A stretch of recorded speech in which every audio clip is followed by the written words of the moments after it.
The podcast you are listening to of Holmberg's Morning Sickness is brought to you by my friends at Eric's Family Barbecue in Avondale. Meet, mesquite, repeat. Trust me on this one. You've had barbecue before, but you haven't had it this good. Eric's Family Barbecue in Avondale, ericsfamilybbq.com. When was the last time you had really good Texas-style barbecue? Eric's Family Barbecue, the way it's supposed to taste. Always delicious, never rushed, and prepared to perfection. Eric's Family Barbecue uses only 100% fresh meat, slowly smoked over mesquite wood until it's juicy and delicious. We all know their brisket is the best, but have you tried their pulled pork, pork ribs, or rib tips? Amazing, and their sides are all house-made. Eric's Family Barbecue in Avondale. Meet, mesquite, repeat. Make the trip. You won't be sorry. Go to ericsfamilybbq.com for more information. Holmberg's Morning Sickness. 98 KUPD. Good morning, everybody. Hello there. Welcome to Wednesday. It's 5:45. My name's John Holmberg. There's Brady Bogan. That guy's Brett Vesley. Big Dick Toledo. This is the Morning Sickness, and 17 in a row for the Suns was pretty exciting, pretty fun. The whole city's watching. People who don't care are watching. The bandwagon is filling up, and I, for one, am just fine with that. Because I've been here when this town was a Suns town. I've been here when this town was crazy about them, and it was more fun. It just was. This is a basketball town. We've been dormy for a long time in the last couple of years coming back. That was fun last night, the Warriors and Suns game. Great. Brady was betting on it. He's got 4 bets on the game. I don't watch. I just bet. That's all he cares about. 1-800 next step, buddy. This guy, no kidding. Yeah. What's the text number? Well, we'll get it back out. Just you get a problem with gambling. Man, you're doing it more than all of us, which is impressive. Well done, Brady. And you won a couple, lost a couple. I won one, yeah. Yeah. And what did you come up on top last night or no? I did. Nice. There you go. Yep. Are you putting any money on this, or are you just doing girl bets? No, I'm.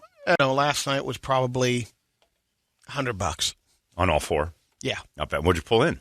$114. He won $14. Hey, that's coming up on top. Well done. He's 14 up, everybody. Tacos on Brady. That's what I say. That was fun. That was a great game last night. I didn't go, and about 2 minutes into the pregame and all the stuff. The game before was great, too. The Knicks and the Nets played a great game. And then I get a text from the guy I have season tickets with, Mark. Takes up most of my seat, too, because he's so overweight now. Oh, jeez. But he's You almost huge. had to buy a third. Well, the Suns have asked if we would mind not bleeding out into the aisle because we have aisle seats. And I'm like, look, I'll take the aisle, and I'll do the best I can to block the flabberlanche that's coming off of seat 2. But anyway, so he calls and he goes, I immediately regret not going. And I'm like, me too, because we decided, we'll sell these. It's a late start. We got a busy week. He's got a busy week. I'm like, let's just get rid of him, see what we can do. We'll see the Warriors next time. Well, the Warriors next time is Christmas Day. So we probably won't see them again this year. They don't come again later in the year. I forgot about that. Their other games are in Golden State, which they play again Friday night. They've got the Warriors in Oakland. So immediately regretted not going. It was brutal. It's like you got the season tickets. You want to go, and then I'm sitting there like, got to get my money for that. That'll make me feel better once my ticket money comes rolling in. Which, by the way, Ticketmaster's amazing. So, easy? It's easy, but in this day and age, it's crazy because they hit you with the fees. Like, there's fees. There's $40 per ticket, basically. Damn. Yeah, and it just depends on what you sell them for. So they'll, take a percentage. It's interesting, it's incredible. and everyone does it without blinking an eye. Well, it's easy. It's convenient. You're paying for the convenience. No choice. I mean, right. you bitch about it when you buy the tickets. Like, God damn it, fees again. Yeah, well, this one's a huge, you pay fees when you buy the ticket, and you pay fees when you sell the ticket. They win on both ends. I think my people started this. I know your people started. Oh, yeah. And all you do is pay for convenience. But then you get a letter from them and say, hey, congratulations, your ticket's sold on the blah, blah, blah, blah, blah. And the Suns are in with Ticketmaster because when you have season tickets, you get this portal through their app, and then you can just go on and hit sell, how much you want to sell them for, boom, and they put them on Ticketmaster. They do all the work. There's nothing to it. So the fee's kind of worth it. But $40 a ticket for the tickets we sold last night, $48. It's pretty good. So we're like, it's $100 to just have them do this for us. And then 7 days, they send you an email that says you'll get your money in about 7 days. And I'm like, wait a minute. You can do this right now. Like, you can transfer the money right now. What is this 7? Well, we got to make sure that but the person got the tickets, the transaction's complete, you have my stuff, everything's done, except Ticketmaster just needs to go, we'll take maybe you'll forget about it. I don't know what they're planning. 7 days is what you can't. I get banks, and banks are worthless. To get me a transaction right now, I can move money from one to another, and it happens right then and there. Oh, yeah. Ticketmaster. You charge me that. The convenience fee starts loading up. You start thinking, hey, if I'm paying $100 just to have you do this for me, when the money comes in, I bet you got your $100 right away. My HOA started a new portal that you could pay online. Yeah. And basically, I set up to do it. Okay, let's do it regular. Put it on there. Put my debit on there. $9.99 per charge. Each month? Even though you have to pay it anyway. So, Right, so I didn't do it. HOA, I'm like, you can go right out of your checking account. That's ridiculous. Why don't you just pay it with your mortgage? That was the only thing with HOAs that ever. You couldn't roll it in? I couldn't. Oh, that was the best thing. I didn't even have to think about that stupid thing. I just wrote them letters. That was the best. It was $50, John, last night. Nice. The $25 free bet is the one that won. Oh, you kept going. Oh, so you got their money back. So you got some credits. Nice job. How'd you get a $25 free bet? When you lose so many times, they'll come back and say, I got to have. Wait a minute. I got thousands of dollars. I know, there. you should. I've been losing gigantic bets. Stupid. All right, yeah, I'm going to check, see if I got that $25 free bet. Okay. That was a parlay. It was Chris Paul to have 10 points. Got it. Jay Crowder, 10 points. Got it. And D. Ayton, 10 rebounds. Oh, that's easy. Yeah. That's real easy. Plus 475. That was plus 475. Yeah. That's great. That's a guarantee. It looked pretty good. That's why I went for it. I would have bet the over last night and lost because I looked at it and the over was like 225 at the beginning of the game. And I'm like, that's Warriors and Suns are the two top scoring teams. The first time in like 44 games the Warriors didn't score 100 points. I didn't hit the bet. Mid game it was 212. So dangerous, Brady. The betting. Dangerously fun. Speaking of dangerous, listen to this. I got this email last night. Right before I went to bed, I checked emails and stuff, and this shows up. So yesterday I told the story about how when I was on my way to the Humane Society, that guy pulled up next to me in that car that he had specially made tailgate that said he'll shoot you without prejudice for no reason at all. And it just anybody. It said, go ahead. It said, go ahead. My guns are not prejudice. Go ahead and what? I mean, I'm just driving. I'm going the same direction you're going. That's the only curse the only bad thing I've done to you. So then he pulls up next to me and screams for me to roll my window down and then tells me, it's just great to see another white person when you pull up to a light. Okay, thank you. Like, that's great. Okay. And then I said back, well, welcome to South Phoenix, because I didn't know how to handle this. And then he goes, I live in South Phoenix. And then we both sped off of the light. It was an awkward exchange of, I'm not sure if I pissed him off or if, I don't know. So I get this yesterday. So I told the story yesterday. We made fun of that a little bit. And I get this. John, I hate that it's come to this, but you've become a typical media-controlled left-wing nut job. Oh, jeez. A guy that just simply told you he's proud to be white is now some big, fat deal for you. Let's make fun of him. Why? A guy who takes pride in his race, just like all the other races do, but you won't allow white people to do it. You decide to climb up on your soapbox and declare your love for a big brown city. I used to love to listen to you, but you've exposed that you are under the control of corporate media, a liberal shill. I wish the old you could come back and speak the truth, but you have to protect the paycheck, and you'll be doing it without me. And let me say for good measure, it's always better to see a white person next to me at a stoplight. I don't have to worry that my wife and kids will get shot or raped. Christ. Scott. Like, wow, that must be the brother of the dude that talked to me. Man. Or the dude that actually talked to me. What kind of world do you live in that if you pull up next to a guy who's not the same color as you at a light, you worry that your family's going to be killed or raped? My God, that's paranoia beyond belief. And there's a point of being proud, too. Because being proud, not necessarily is always a bad thing. But when you're so proud that you would rather be on top of everything else. Sure. You're proud of your race, but you don't want any other races. That's the wrong kind of pride. Yeah, that's different. That pride of only one race and saying I wish all the other races disappeared isn't pride. Yeah. That's where scary. It goes wrong. Right. That's where you start losing. I'm proud to be a person. Yes. I happen to be white. It's been great. I've said it before. I'll say it again. I've got no beef with that. You can see the benefits sometimes. Oh, man. That white privilege thing, people frown on that. I highly recommend it. It's awesome. I don't know how it happened. I had nothing to do with its beginnings, but I perpetuate it. I'm not going to lie. I'm all for it. And anybody else says they wouldn't. If there was look, I'm sure if a Mexican guy goes into a Yantera shop and I go into a Yantera shop, there's some brown privilege there. He's going to get things I'm not going to get, right? He's going to get the service I'm not going to get. If I go to K-Momo, I'm not first guy getting served, right? Nah, probably not, Brady. I doubt it.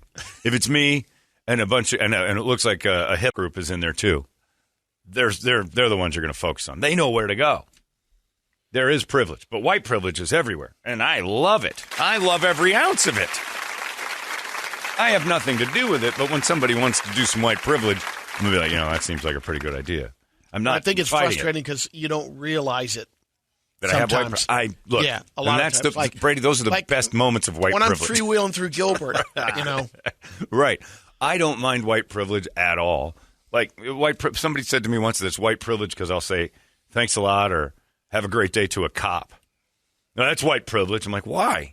You can say thank you or have a nice day to a police officer. Yeah, probably get shot. I'm like, no, you wouldn't get shot by him for saying hi or have a nice day. Again, swinging too much to the other side. But I'll tell you this. Okay, if that's white privilege and the cop's going to come over and go, help me change my tire, I'm taking advantage of white privilege all the time. I didn't do it. I didn't invent it. Even if it's just happening to me without me knowing it, am I doing wrong? No. But, Brady, I'm just one of them lefty corporate shills that can't stand this whole, this world that needs to be just homogenized down to one group of people yelling that they're happy to see each other at stoplights. That's what we've come down to. I think the point is, John, to let your white privilege shine in South Phoenix. Look, don't say hey, that word is not allowed in South Phoenix. And I will let my white privilege show, I'll say, in South Phoenix. I'll be damn proud of it. Yes, my white privilege feels really weird in bad neighborhoods. Like in South Phoenix, I don't like my white privilege that much. It turns into a little, It starts turning into a little bit of a guilt. Yeah, maybe? No. I don't get stabbed or raped. That guy's right. I don't want to wander around to be all proud of my white privilege in places that aren't real happy with white privilege. It's like waving a Trump flag at a Greta Thunberg thing. You're gonna get some eyes turned on you. Anywho, so anyway. Vote is all I've ever said. You guys know me as a corporate, and I go to those big meetings that only we know about. Those lefty media controlled. You and Toledo have coffee dates with that, or what? Me and the cuck go over and we hang out at the. All right, what's the left media going to do now? And I can fool you by being one of those puppets of the. My mom thinks that's a thing. Well, they're just under control of the liberal media, and I'm like, okay, I don't doubt that the media is more liberal than it is not. Like, they lean that way, but that's more just for ratings. Like, Fox goes full right because they get great ratings too, but there's corporate pressures and money and things like that to do and say the things they want. So there is some of that. But there's no meetings that turn me into a corporate puppet left-wing. I've never once had anybody tell me, money only does that. Money makes me more of a right-wing guy. I know. The more you give me that. Would you do this for... The more Trumpy I get comes with every dollar you hand me. I'm like, I don't want to be lefty and make more money or get more money and then have you take it all. All we did was spend 20 minutes yesterday morning making fun of the Students for Socialism at ASU. But no, I'm a corporate left-wing corporate whore, Brady. You're really going to piss Jethro off, man. That's right. Look, the guy was proud in the weirdest way. That's all I was saying. It was an awkward human exchange. You weren't sure how to take that. I knew exactly how to take it. I didn't know what to say back. I knew exactly. That's what I meant. I knew exactly what was happening. It's like, oh, I see. We're having a rally here at the light. Yeah, for people who don't want race, this and that, that's a pretty big way to make race a giant topic. Is the first thing you say to a stranger is, "Ain't it great to be white at a stop sign together?" It sure is. I've honestly never thought of that in my life. You assessed the situation and had an option to say, well, what's the easiest road out of here? Right. It sure is. Hey, the dude had stuff printed on his truck to tell me that he indiscriminately. Yeah. And that's his way of saying he's not racist. I'll shoot you no matter what. Just I'm like, all right, so you're a murderer. I'm more worried about that. You're still willing to shoot at me for whatever reason. When the only warning was go ahead. I don't know your parameters. I don't know what's going to tip you off your box. But, yeah, so anyway, corporate lefty, Brady. And I sit in those meetings all day long. The corporate media makes me sit down and say, all right, you, and your opinions, those are over. The real you has to sit down and do this. This whole show is clearly written by a group of people that are in the interest of swaying you to a certain direction. I don't get what, I honestly don't know what you hear. It cracks me up because I just don't know what you hear. But anyway, it's just it makes me wonder, like Well, when you start doing your pansy things, that's when I'm out of here, man. Well, he didn't get mad when I'm gay and I'm Jewish and all that other stuff. He got mad when I say, some guy kind of made me uncomfortable with this whole, hey, let's be really white right now. Like, all right, let's just not scream that out. So I don't know you. It's okay if you're twinking, then. That's right. fine. If I'm blowing other dudes, as long as they're white D's. If I take a white D, this dude's happy with it. You twinking around with them homo black D's? No, God, yuck. Oh, God, no, I'm a racist homosexual. I will only eat the white D's. Maybe it would have been better off if he opened it up with that. You rolled down your window and was like, hey, good to see another white D in here. Hey, man, I'd blow your white D, homo. Me too, sir. Yeah. Only good thing about one of them dark D's is that what flies out of it is the right color. All right. I love the white stuff. Me too, sir. All right, me too. Thank you. Have a great day here on 19th Avenue and University. We're never going to see each other again in our lives. If we do, I'll identify you by the threats on the car that you drive that you've decided to make gigantic on your tailgate. Anyway, it's quite the statement. Corporate media horror. Yeah, really. But if this dude's, no, I can't listen to this anymore. Just can't listen anymore. I bet you he'd blow a brown feller. Yep. I got black friends. I've been. Oh, you know what else? I've been at stoplights with a black guy in my car. And that totally negates what that guy was talking about the other day. I can't get over that. It was the weirdest moment I've had in a long time with. Like, can't he just have the Nuke the Baby Whales bumper sticker on there or something? Can't you be funny? Can't you? I mean, it's a little uptight. I break for altar boys, stuff like that. There you go. White altar boys. Yeah, white ones, yeah. I'm white. Just have I'm white written on the back of your car. Sorry, I'm white. I'm not apologizing for being white. I didn't control any of this. It's not my fault. And you want to give me things because I'm white? I'm taking them. Oh, yeah. That's fantastic. I love white privilege. And everybody's like, oh, white privilege is terrible. I'm like, not if you're white. It's awesome. This has been great. I don't know when it's going to happen. It's not like we have an agreement as white people that we privilege each other. It just happens. It's part of the systemic patriarchy. So be it. I'll take it. It's better than the opposite. Having white lack of privilege and you take things away from me for no reason. That's called being a Democrat. They just steal all your money. See, I'm not a corporate whore. That's how they let you think that they're on your side, and then they hit you over the head with the other stuff. Anyway, so if you're out there and that bothered you yesterday, that I was uncomfortable with that whole exchange, then I guess I am one of those CNN media outlet controlled puppets. Now, I blame Brady because he didn't stop it. He didn't wave his big QAnon flag hard enough to convince me that was the direction I should have gone. And let me, for the record, say, I hate both sides. I've said it a million times. I don't know how you can side with the right. I don't know how you can side with the left. I don't know how you can get involved in either camp. I can see where you say, oh, that they have a better idea than they do. I can see if you're as a logical person, you can look at both things and say, I really enjoy this. This is good that the Republicans are doing this. Oh, I think the Democrats have a good idea here. I don't know how you can go, I'm entrenched, man. I'm in. Like I said, my stance on abortion, I'll stand outside the clinic with a sign that says, it's your choice, whore. I'm right down the middle on this one. People hate middle people. They don't know what to do with us or me. I can't keep track of this. I mean, first you're twink, and I'm then, a twink. Then you're gay. I'm a twink with conservative values. But you were a Jew too yesterday. I'm still. And now you're a cuck. So I can't win here. I got to start the list. That's right. You need to write me a letter and say, I just can't listen anymore. You're too confusing. Make up your mind. It's John Madhouse. Morning sickness. Are you telling me, John Holmberg, that you're blowing Jews? Yeah. Oh my God. Practicing ones? Oh, I practice. I'm professional. I don't care. We'll go to the real game. Anyway, so that was how I went to bed giggling. But then it makes you wonder, like, man, it's out there. That's a real thing.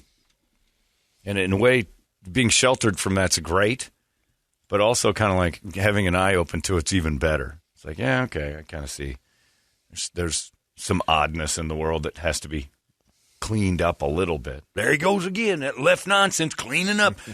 Brainwashing. That's what cleaning up means. He's talking about brainwashing. Yep, that's what I mean. I would love to brainwash half of the society. Half. 80, 90% of it. I would love to brainwash them by making their brains learn something. I would love to brainwash all of you to think the right way. My way.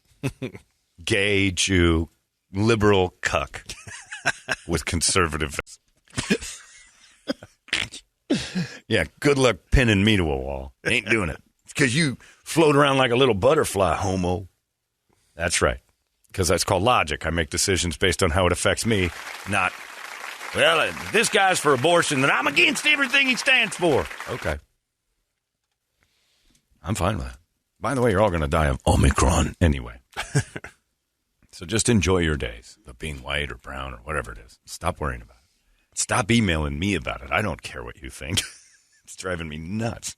Be funny. Email me something fun, like a joke about, like that yesterday was a great, I got a great meme I sent to you guys of from Blazing Saddles. Remember the scene where the sheriff puts a gun up under his neck and goes, yeah, everybody freeze or the N-word gets it. It's the greatest scene in the Blazing Saddles. And somebody said, Jussie Smollett in a dry run of whatever. It was just him. A reenactment of his crime. And I was dying laughing because I'm like, that's hilarious. That types of emails I want.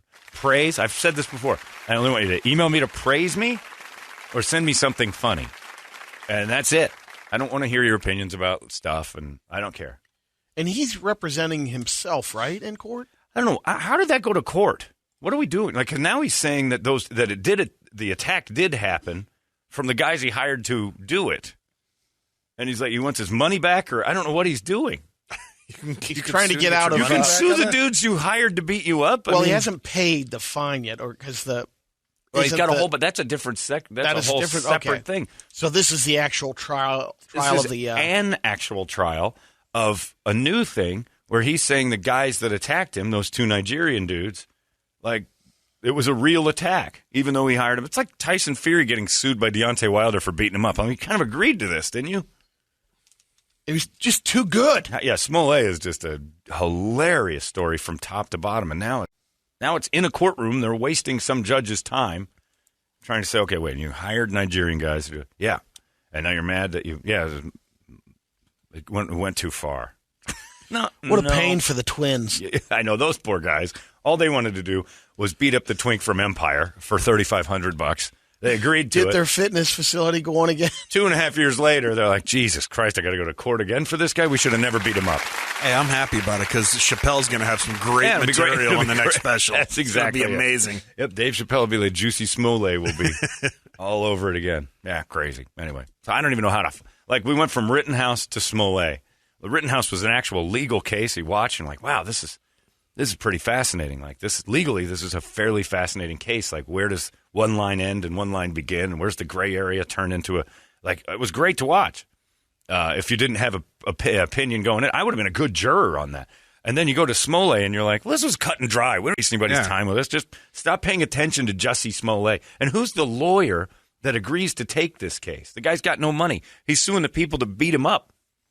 To give him some money. He's got nothing. For what, $3,500? Yeah, and he's going to get that out of him? And they say, well, even if he does, like, take it to Judge Judy, for Christ's sake. Did you see what ASU said? About Rittenhouse? Yeah. Yeah, he can come. He's not enrolled in any classes. Yeah, he isn't even there. And they're still doing their rally. Thing. They're still doing their rally because those... One sees a Rittenhouse, I think, maybe in a course or something. The Students for Socialism at ASU that we talked about yesterday decided, even though it has been determined and cleared and confirmed that Kyle Rittenhouse doesn't even have online classes with ASU, they're still going to rally against him down there in Tempe because they feel unimportant and they have to have... Better make it known.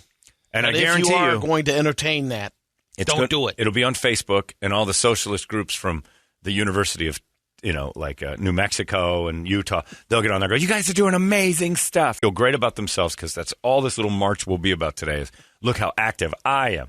I make a difference in the world. No, you don't.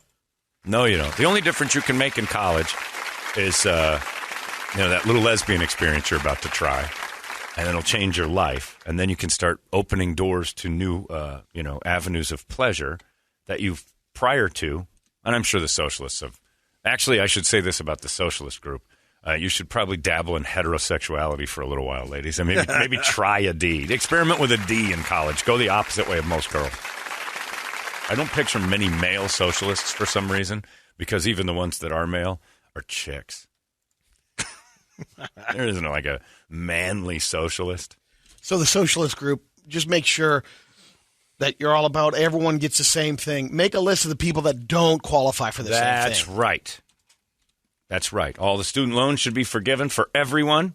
The system's a mess, except Kyle Rittenhouse. And the system's a mess, and there shouldn't be some sort of application fee. You should be able to go to college for free. Government should pay for that, unless you're Kyle Rittenhouse. A guy who was cleared by a jury of his peers, but not by you. School for socialist idiots. But in my liberal media cuck meetings, I'm supposed to praise those kids. I knew it. I told you. Throw out all the other stuff he was saying. He had to clear it with the big boys. His corporate overlords. By the way, our company's owners are fairly right-wing. Are they? In fact, I think the big boy Stanley is like super right. I think the real owner, I think the big fella is. So that's the only reason I listen to you guys. That's it, man. Because I know Stanley will be out there someday telling you. He'll fire you guys for all your liberal cuck ways. That's right. Anyway, I enjoyed the email. But again, only praise and funny things. That's all I care about. If you're emailing to me, you're not listening again. I know for a fact you're going to be back to listen to see if I talk about it. So thanks for listening again. Some guy emailed me the other day and said he was mad at me for something, and he's not going to listen. I've been listening for all 20 years, and I'm not going to listen anymore. And I know you don't care. And I'm like, no, I don't. And I said, so I've warned then. That'll happen. 20 years. Thanks for hanging with us that long. And he goes, see, I knew this would get to you. And I'm like, it doesn't. I just wanted to say goodbye. And then like 2 hours later, he said, you're not even going to mention the stuff I said because you're afraid that other people feel the same way? And he mentioned that you guys all hate me and you're only here for the checks. And I'm like, okay. Well, okay. If that's true, fine. They're doing a great job of masking that, and that's all I ask them to do. So great. Okay. You see. And then, like, by the end of the show, he had emailed me a fifth time, and I'm like, thanks for hanging for the whole show. I got to go home now, but we can continue this tomorrow when the show starts again at 5:45. I hate you so much. See you tomorrow. So, yeah, when you email me that you're leaving, and then the thread is, I'll go up the dial to KSLX. Okay. And the family, the money stays the same. We're all happy. Okay. You aren't mad that I'm leaving? Nah, I didn't know you were here. I really had no idea who you were until you started to yell at me. And you don't seem like a very nice person. Like, you're a dick. They called me an asshole and said, you guys hate me and all that stuff. And then I fired back. And he goes, and he goes, this is proof you're a dick. You won't even interact with me. And I'm like, why would I interact with somebody that's called me an asshole and a Sounds dick like a good time. in our very first exchange? Am I supposed to win you over? I have no interest in this. You sound awful to me. I mean, you've been listening to me for 20 years. I've been listening to you for a minute, and I already hate you. We're on the same page here. You should go. I highly recommend you go listen to the Tim and Neandermark. Sounds terrible that you would be part of this. I don't want to meet you. You're a horrible person. Dear John Holmberg, you, my friend, are an asshole who I've listened to for 20 years. That's right. I'm not hiding that. You're not even going to say anything back to me. Explain yourself. No. You're worse than Pratt. See, here we go again. All these insults are making it so I really enjoy the fact that you're going away. Go faster. Here, let me give you, here's a list of radio stations in the city. A full list. I'll scratch this one off, 979. You get rid of that one. That one's no good. You go over and listen to the Twink Show over at the KDKB. That's good. Yeah. Wherever you want to go. I don't just... AZ Gold. Stop bothering me with your problems. I got white privilege. Didn't you hear? I'm not supposed to deal with this crap. It's 6:13. Let's get a wake-up song for all those happy people out there this morning, pulling up to stoplights and looking over and seeing more whites. Isn't that great? Damn right it is. Just love it, man. I hate it. You know what I hate more than anything in the world, Brady? That goddamn It's a Small World at Disneyland. Oh, man, you're just cruising along in all those terrible neighborhoods till you finally show up in, the Netherlands. Man, that's the best part of It's a Small World. And then you're back over there in Africa. Those little African puppets start shooting spears and spitting at you and chucking their AIDS around. Yeah, he hates It's a Small World. No, it's not. It'd be a better world if it was you had me at one the real small world. The beginning part of that, I'm like, oh, yeah, I kind of agree with you because it's an earworm. Once I hear that world. from. Oh, look, It's a Small World. It's just a crappy ride. It has nothing to do with the race. But there are, I picture taking that guy on It's a Small World. Ah, Chinaman. Ah, Japs and Zips. Look over here. Ah, Mexico. Oh, finally. Oh, Europe. Woo. I can relax. This boat ride just got saved. Look over there. There's more Browns. Yuck. Look at them in those wood I shoes. feel all right about the Canadians. I don't trust them, though, because their health care is paid for by the government. That's why they had to change it up a little bit. Yeah, what are they wearing them all the shoes for? stereotypical outfits. Like, this is why I don't like them. They wear these You know, it'll be better. saris. They wear these saris. Of course, we're in goddamn liberal Los Angeles, so everybody gets to sing it in their own language. You're in America. Sing it in English. Goddamn sombreros. Oh, man, look at that. Tiddly-diddly-diddly-doo. And you know what's crazy? I'm surprised you don't see the people of the Mexican It's a Small World swimming back and forth across the canal. Escaping their hell that they created. You like it so much, go back. Liberal media got hold of It's a Small World and included everybody. It'd be better if it was just It's a Small World known as Norway and just a bunch of white puppets. I love those people because they make the world more interesting, but you just want to keep them in a little box. Small box. Very small. Called a coffin. It would be great. Give us a wake-up song. 585-9800. A good one. And we'll scream it together. It's 98 KUPD. Wake up, liberals. Arizona's most powerful rock radio station. It's out of control now. 98 KUPD. You've been listening to Holmberg's Morning Sickness Podcast, brought to you by our friends at Eric's Barbecue in Avondale. Meet, mesquite, repeat. Eric'sFamilyBBQ.com.